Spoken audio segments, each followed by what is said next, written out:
Hello అండి, అందరికీ welcome to my channel. ఈరోజు మనం చికెన్ దమ్ బిర్యానీ చేసుకుందాము. చాలా సింపుల్గా మన ఇంట్లో మనం ఇలా న్యాచురల్గా చేసుకుని మన పిల్లలకి, మన ఫ్యామిలీ మెంబర్స్కి పెడితే చాలా హ్యాపీగా ఉంటుంది కదా. అందరూ తిని చాలా బాగుందని చెప్తే హ్యాపీనెస్ వేరు కదండి. సో ఈ బిర్యానీ తిన్నాక మీ వాళ్ళందరూ కూడా అలాగే చెప్తారు. ఒకసారి ఇలా ట్రై చేయండి. 1 కిలో చికెన్ తీసుకోవాలి. 2 సార్లు శుభ్రంగా కడిగి పెట్టుకోవాలి. కడిగి పెట్టుకున్న తర్వాత ఇందులోనే సాల్ట్ వేసుకున్నాను. సాల్ట్ మీ టేస్ట్కి తగ్గట్టు వేసుకోండి.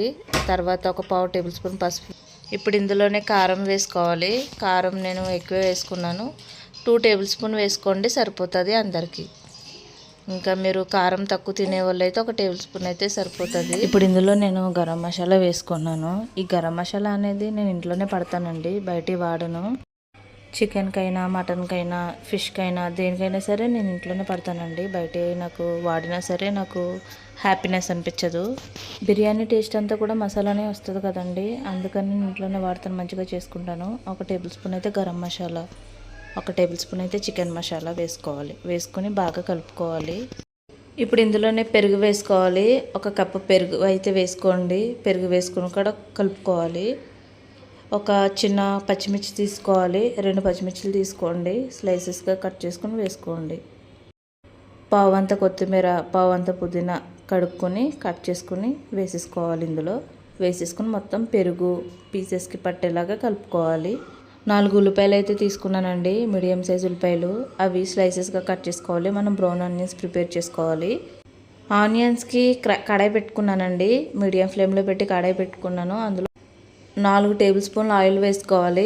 ఆయిల్ మరిగిన తర్వాతనే, మీడియం ఫ్లేమ్లో పెట్టి మరిగిన తర్వాతనే ఆనియన్స్ అనేవి వేసుకోవాలి. మాడిపోకుండా మీడియం ఫ్లేమ్లో పెట్టి ఫ్రై చేసుకోవాలి. ఒక పక్క తర్వాత ఒక గిన్నె తీసుకున్నాను. అందులో 2 గ్లాసులు అయితే బాస్మతి రైస్ వేసుకున్నాను. గ్లాసున్నర అయితే బాస్మతి రైస్, 2 గుప్పెలు అయితే నేను నార్మల్ రైస్ తీసుకున్నాను. సోనా మసూరి రైస్ అయితే ఒక 2 గుప్పెలు తీసుకున్నాను. అవి కడుక్కుని నానబెట్టేసుకోవాలి. నానబెట్టి 2-3 సార్లు కడగాలి. ఆ మురికంతా పోయిన తర్వాత మంచి వాటర్తో నానబెట్టుకోవాలి. ఇప్పుడు మనం ఫ్రై చేసుకున్న ఆనియన్స్ ఈ విధంగా అయితే ఫ్రై చేసుకొని తీసేసుకోవాలి. బ్రౌన్ ఆనియన్స్ అనేవి మరీ మాడిపోకూడదు, అలాగని మరీ వైట్గా ఉండకూడదు, గోల్డెన్ బ్రౌన్. ఇప్పుడు ఆనియన్స్ అని ఒక ప్లేట్లోకి తీసేసుకున్నాం కదా. ఇప్పుడు మనం మీడియం ఫ్లేమ్లో పెట్టేసి ఆ కడాయిలోనే చికెన్ అనేది వేసేయాలి. ఆయిల్లో వేసేయాలి. ఆయిల్లో వేసేసిన తర్వాత అది మూత పెట్టేసి పక్కన పెట్టేయండి, అది ఫ్రై అవుతుంది. ఇప్పుడు మనం రైస్ ఉడికించుకుందాము. గిన్నె నిండా వాటర్ పెట్టుకోండి. 2 బిర్యానీ ఆకులు, 4 లవంగాలు, ఒక పెద్ద దాల్చిన చెక్క వేసుకోవాలి. ఇప్పుడు ఇందులోనే నేను గరం మసాలా చూపించాను కదా, చికెన్లో వేసాను కదా, ఆ చికెన్లో వేసిన గరం మసాలా అయితే 1 టేబుల్ స్పూన్ ఇందులో వేయండి. ఇప్పుడు ఇందులో సాల్ట్ వేసేసుకోవాలి. 4 టేబుల్ స్పూన్లు అయితే పట్టినాయి నాకు. సాల్ట్ అనేది ఈ రైస్ వాటర్లో ఎక్కువ పడుతుంది. మనకి వాటర్లో ఉప్పు సరిపోయినా కూడా ఇంకా ఎక్కువే వేసుకోవాలి, రైస్కి పట్టాలి కదా. ఇప్పుడు ఇందులోనే నేను 2 పచ్చిమిర్చి వేసుకున్నాను, గుప్పెడు పుదీనా వేసుకున్నాను, గుప్పెడు కరివేపాకు వేసుకున్నాను, గుప్పెడు కొత్తిమీర వేసుకున్నాను. ఇప్పుడు అవి మరగనివ్వాలి వాటర్ అనేవి. ఇప్పుడు చికెన్కి మూత తీసి చూడండి, ఈ విధంగా అవుతుంది. ఇప్పుడు ఇందులోనే మనం ఫ్రై చేసి పెట్టుకున్నాం కదా ఆనియన్స్ అనేవి వేసేసుకోవాలి. వేసేసుకుని స్లోగా అయితే కలపాలి. చికెన్ ఉడికి ఉంటుంది కదా, అందుకని ముక్క అనేది విరుగుతుంది, కాబట్టి స్లోగా కలుపుకోండి వేసుకొని. ఇప్పుడు మనం ఫ్రైడ్ ఆనియన్స్ అనేవి కొంచెం గార్నిష్కి ఉంచుకోండి. కొంచెం అయితే నేను వేసేసుకున్నాను. ఇప్పుడు మనం బాయిల్ చేసుకుంటున్నాం కదా వాటర్, అది మూత తీసి చూడాలి. ఈ విధంగా అవుతుంది. ఈ విధంగా అయినప్పుడు మనం ఇప్పుడు ఇందులో అల్లం పేస్ట్ వేసేసుకోవాలి. అల్లం పేస్ట్ వేసి మూత పెట్టేసి పక్కన పెట్టి మూత తీసిన తర్వాత ఈ విధంగా మరుగుతుంది. ఈ విధంగా మరుగునప్పుడు రైస్ వేసేసుకోవాలి. మనం నానబెట్టుకున్నాం కదా, రైస్ అనేది 1/2 అవర్ నానబెట్టుకున్నాము. నానబెట్టుకున్న రైస్ వేసేసుకోవాలి. నానబెట్టుకోవడం వల్ల తొందరగా ఉడికిపోతుంది, గమ్మున విరగదు. రైస్ చూడండి 70% ఉడికింది. 70% ఇలా ఉడకాలి. ఇలా ఉడికిన తర్వాత మనం ఇప్పుడు తీసేసి చికెన్లో వేసేసుకోవాలి డైరెక్ట్గా.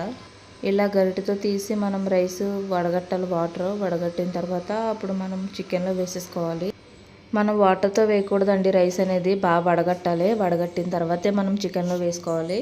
అప్పుడే రైస్ మీకు పలుకులుగా వస్తుంది, మీకు ముద్దగా రాకుండా ఉంటుంది. స్లోగా వేసేసుకోండి. రైస్ చూడండి చాలా తేలిగ్గా ఉంది కదా, చాలా సింపుల్గా ఉంది కదా, మెత్తగా లేదు, కొంచెమే ఉడికిందండి, మొత్తం ఉడకలేదు, అందుకని ఇలా ఉంది. ఇప్పుడు మనం ఇందులోనే ఫుడ్ కలర్ యాడ్ చేసుకుందాము. నేను ఆరెంజ్ ఫుడ్ కలర్ తీసుకున్నాను, కొంచెం వాటర్లో కలుపుకొని వేసుకున్నాను. రెడ్ కలర్ కూడా తీసుకుని వేసుకున్నాను. ఇప్పుడు పైన ఒక 2 టేబుల్ స్పూన్ల జీరా వేసుకోండి. జీరా అనేది ఎక్కువ వేసుకోవడం వల్ల మనకి అరుగుదల అవుతుంది. పిల్లలు కూడా తింటారు కదా, సో బిర్యానీ అనేది అరగాలి కాబట్టి నేను జీరా అనేది ఎక్కువ వేసుకున్నాను. ఇప్పుడు మనం బ్రౌన్ ఆనియన్స్ చేసుకున్నాం కదా, బ్రౌన్ ఆనియన్స్ వేసేసుకోవాలి గార్నిష్కి. కొంచెం కొత్తిమీర, పుదీనా వేసేసుకోవాలి. వేసేసుకున్న తర్వాత ఇప్పుడు ఇందులోని నేను నెయ్యి వేసుకున్నాను. ఒక 2 టేబుల్ స్పూన్లు అయితే వేసుకోండి. నెయ్యి ఫ్లేవర్ అనేది బాగుంటుందండి బిర్యానీలోకి. సో 2 టేబుల్ స్పూన్లు అయితే వేసుకోవాలి. ఈ విధంగా వేసిన తర్వాత మూత పెట్టేసి పక్కన పెట్టేయండి. మీడియం ఫ్లేమ్లో ఒక 10 నిమిషాలు, లో ఫ్లేమ్లో ఒక 5 నిమిషాలు ఉడికించండి. అంతేనండి. మూత తీసి చూస్తే ఈ విధంగా అవుతుంది రైస్ అనేది. చూడండి చాలా బాగుంది కదా. రైస్ అనేది పర్ఫెక్ట్గా ఉడికింది కదా, చికెన్ కూడా పర్ఫెక్ట్గా ఉడికింది. ఇప్పుడు మనం తీసుకుని ప్లేట్లో సర్వ్ చేసుకుందాము.